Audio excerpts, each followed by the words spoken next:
Official documents అధ్యక్ష.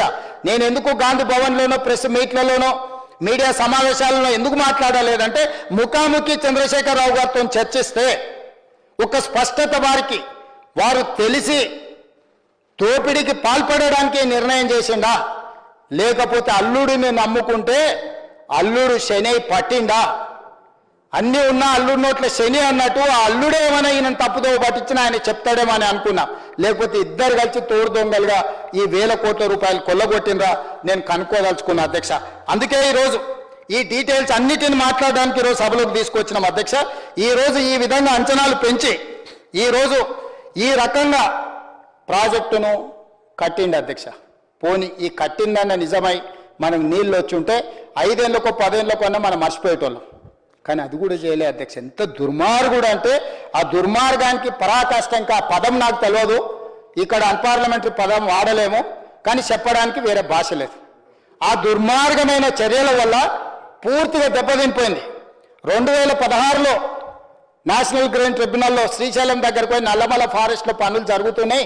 అది tiger reserve ఫారెస్ట్లో పర్యావరణ అనుమతులు లేకుండా ప్రాజెక్టు కట్టొద్దని నేషనల్ గ్రీన్ ట్రిబ్యునల్లో బి హర్షవర్ధన్, బి అంటే బీరం హర్షవర్ధన్ రెడ్డి, హైదరాబాద్ తెలంగాణ పిటిషన్ వేసిండు అధ్యక్ష 2016లో.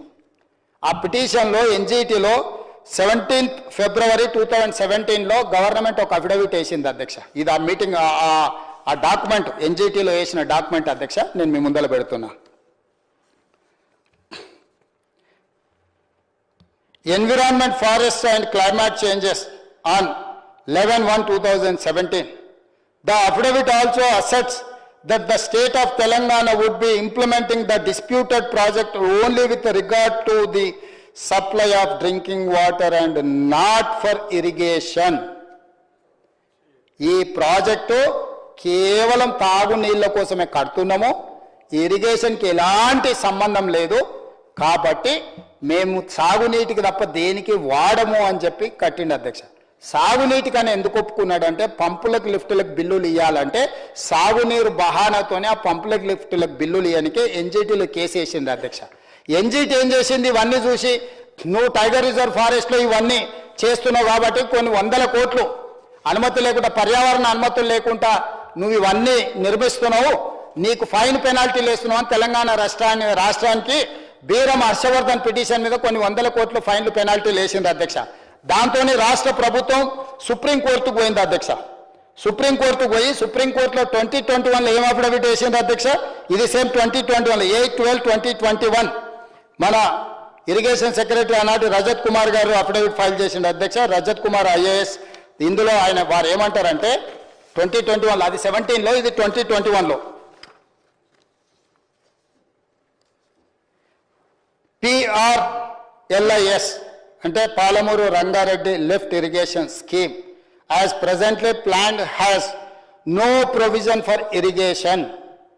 మేము వ్యవసాయానికి ప్రాజెక్టే కడతలేము, వ్యవసాయానికి సంబంధం లేదని సుప్రీంకోర్టు ముందర పోయి ఈరోజు రజత్ కుమార్ ఇరిగేషన్ సెక్రటరీ పోయి ఫైల్ చేసిండు అధ్యక్ష.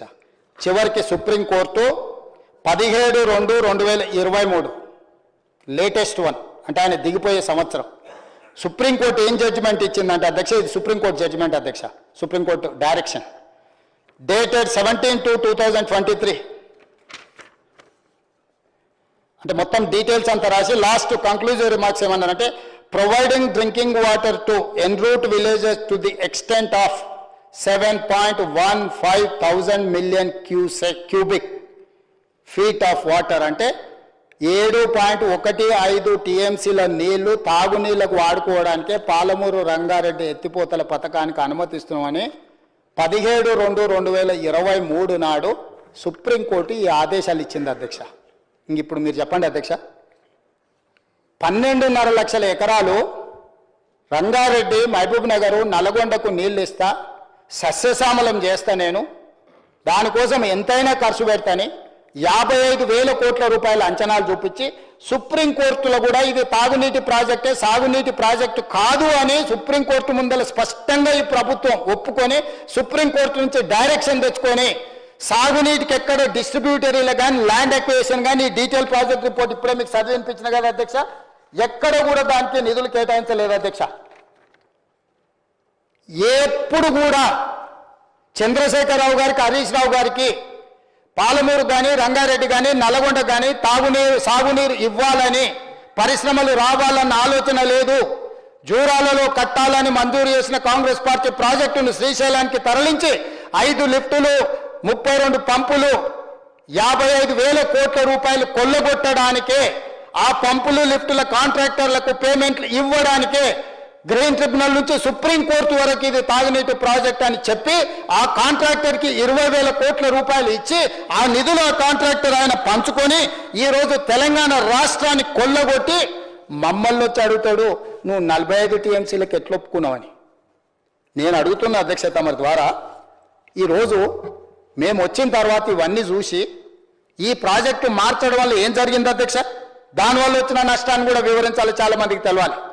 జూరాల దగ్గర ఏదైతే 72 జీవో 2013 నాడు మంజూరు చేసారో 70 టీఎంసీలో వరద జలాలతోటి ఉమ్మడి రాష్ట్రంలో మంజూరు చేసిన ప్రాజెక్ట్ అధ్యక్ష, ఉమ్మడి రాష్ట్రంలో మంజూరు చేసిన ఏ ప్రాజెక్టులకు కూడా రాష్ట్ర పునర్విభజన చట్టం ప్రకారము ఎవరు అభ్యంతరం పెట్టడానికి లేదు. ఆ ప్రాజెక్టులను పూర్తిగా కట్టుకోవాల్సిందే.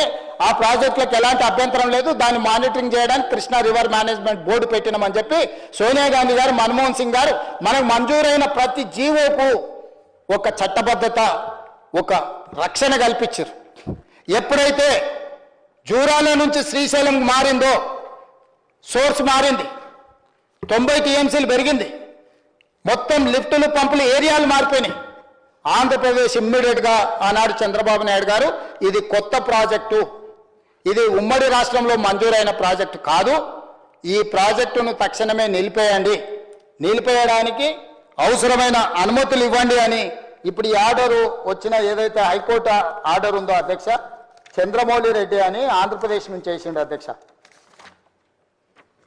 చంద్రమౌళీశ్వర్ రెడ్డి అండ్ అదర్స్ ఏదైతే బీరం హర్షవర్ధన్ రెడ్డి వేసిన పిటిషన్లో వీళ్ళు చేరి ఆంధ్రప్రదేశ్ వాళ్ళు దీన్ని మొత్తం జూరాల ప్రాజెక్ట్ అయితే మేము కూడా ఒప్పుకుంటాం, ఉమ్మడి రాష్ట్రంలో అయింది, మాకేం అభ్యంతరం లేదు. ఎప్పుడైతే శ్రీశైలంకు మారిందో, ఎప్పుడైతే 70 టీఎంసీలను 90 టీఎంసీలుగా మార్చిందో, సోర్సు మారింది, ప్రాజెక్టు మారింది, అంచనాలు మారినాయి. ఇది కొత్త ప్రాజెక్టు 2015లో మంజూరు చేసింది కాబట్టి ఈ ప్రాజెక్టును ఆపండి అని చెప్పి ఆనాడు ఆంధ్రప్రదేశ్ గవర్నమెంట్ చంద్రబాబు నాయుడు గారు ఈ ప్రాజెక్టును ఆపండి అని అక్కడ ఉన్న ఇరిగేషన్ దేవినేని ఉమామహేశ్వరరావు గారు పోయి అన్ని దగ్గరలో పిటిషన్లు పెట్టి కోర్టుకు పోయింది అధ్యక్ష. దాంతో ఏమైంది, 2022 వరకు సోర్సు చెప్పలేదు, అంచనాలు చెప్పలేదు, డిపిఆర్ లేదు. మెడకు గట్టిగా బిగుసుకొని కాంట్రాక్టర్కు బిల్లులు ఇచ్చేదాంతో పంపకాలలో తేడా వచ్చినప్పుడు దీన్ని ఏదో రకంగా బయటకు రావాలని వేసింది. అప్పుడేమన్నాడు, పాలమూరు రంగారెడ్డి వరద జలాల మీద ఉమ్మడి రాష్ట్రంలో ఉన్న స్టాండ్స్ తీసుకోకుండా మేము 90 టీఎంసీలు ఏదైతే అనుకున్నామో మాకు మంజూరైన దాంట్లో మాకు నీటి కేటాయింపులు ఏవైతే జరిగినాయో నీటి కేటాయింపులల్లో మాకు 89 టీఎంసీలు మైనర్ ఇరిగేషన్లో మాకు వచ్చినాయి.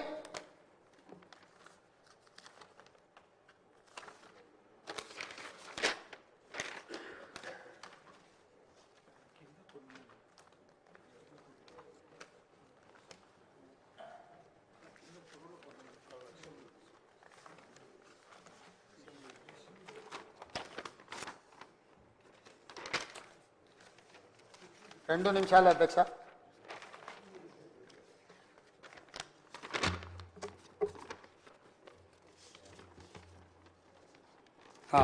అధ్యక్ష, రాష్ట్ర విభజన సందర్భంగా 89.15 టీఎంసీలు మైనర్ ఇరిగేషన్ల మనం వాడుకుంటున్నామని లెక్క తెలిసింది అధ్యక్ష. 299 టీఎంసీలు ఏదైతే వాడుకుంటామన్నామో అందులో 89 టీఎంసీలు మైనర్ ఇరిగేషన్. అప్పుడు ఏమన్నాడంటే 2022లో చంద్రశేఖరరావు గారు, మైనర్ ఇరిగేషన్లో మాకు 89 టీఎంసీలు ఉన్నాయి, మేము అందులో 45 టీఎంసీలు చెరువులకు, కుంటలకు వాడుకుంటలేము, ఆ 40 సగం మైనర్ ఇరిగేషన్ వాడుకుంటాము, మిగతా సగాన్ని మేము పాలమూరు రంగారెడ్డి ఎత్తిపోతలకు వాడుకుంటాం, వీటిని వినియోగ మార్పిడి చేసుకోవడానికి అనుమతి ఇవ్వమని ఫస్ట్ స్టెప్ చెప్పిండు. రెండో స్టెప్ ఏం చెప్పిండు, గోదావరి జలాలను పట్టిసీమ ద్వారా కృష్ణా బేసిన్కు మార్చడంతో 80 టీఎంసీలు ఆంధ్రప్రదేశ్ వాడుకుంటుంది కాబట్టి బేసిన్ నుంచి ఇంకొక బేసిన్కి తరలించినప్పుడు అంతర్జాతీయ జల విధానంలో అందులో మా వాటా 45 టీఎంసీలు వస్తాయి. గోదావరి నుంచి పట్టిసీమ ద్వారా కృష్ణా ప్రాంతానికి తరలించిన దాంట్లో 45 వస్తాయి. మైనర్ ఇరిగేషన్లో 45 టీఎంసీలు, గోదావరి నుంచి కృష్ణాకు మార్చిన దాంట్లో 45 టీఎంసీలు, నా 90 టీఎంసీలకు పాలమూరు రంగారెడ్డి ఎత్తిపోతలకు అనుమతి ఇవ్వమని చెప్పి సిడబ్ల్యూసికి ప్రాజెక్ట్ రిపోర్ట్